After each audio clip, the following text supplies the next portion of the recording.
சாமி கிட்ட சத்தியம் பண்ண வச்சுட்டு திரும்ப ஒரு பொண்ணு கையை பிடிச்சு நிக்கிற நீ.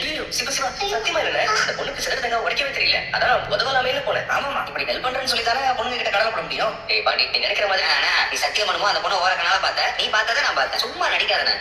ஆமா பார்த்தேன். ஆனா ஏன் பார்த்தேன்? அந்த பொண்ணு கையில தேங்காய் வச்சுக்கிட்டு அங்கேயும் இங்கேயும் சுத்திட்டு இருந்துச்சு.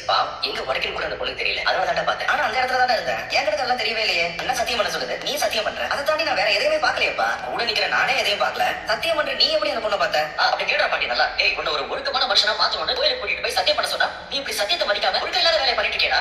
சரி விடுங்க. என்ன விடுங்க? விட்டு நான் பொண்ணு கிட்ட பேச மாட்டேன், வழி மாட்டேன் சத்தியம் பண்ணேன். அப்புறம் எப்படி திரும்ப எங்க முன்னாடி அந்த பொண்ணு கிட்ட போய் வெளியிட? இல்லண்ணே, என்னண்ணே, ஒரு பொண்ணுக்கு உதவி பண்ணா அது பேர் வழி இருந்தா?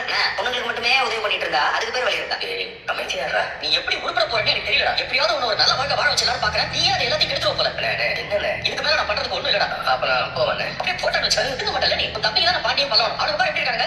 கோயில நான் அத்தனை பேர் நிக்கிறோம். எங்க யாரு கண்ணுக்கும் தெரியாத பொண்ணு உன் கண்ணுக்கு மட்டும் எப்படி தெரிஞ்சது? அது பேசிக்காவே நான் கொஞ்சம் உதவு மனப்பான்மை கொண்டதால பண்ணா கட்டி மனப்பான். இதுவே அங்க ஒரு ஆம்பளை தேங்காய் உடைக்க தெரியாம நின்று அப்ப தெரிஞ்சிருக்கும் உன் லட்சணம். என்னடா தேங்காய் கூட உடைக்க தெரியாம நிக்கிறானு சொல்லி கிண்டல் பண்ணி சிரிச்சிருக்கேன். நாங்க போய் அவமானப்பட வேண்டியதா இருக்கா? ஏன்னா நீ எங்க இப்ப மூச்சு வாங்க பேசிட்டு இருக்க? இதெல்லாம் அவன் விவரம் தெரிஞ்ச நாள்ல இருந்து பண்ணிட்டு இருக்கிற விஷயம் தானே. இப்ப நிறுத்த சொன்னா நிறுத்திடுவானா? நீ வெளில போகணும்னு சொன்னல, அப்ப போய் ரெடியா போ. வெளில போகணுமா? அதான்டா அண்ணா உங்களை கூட்டிட்டு வெளில போறேன்னு சொல்லிச்சே. ஓ, அண்ணா காரையா? Tea K.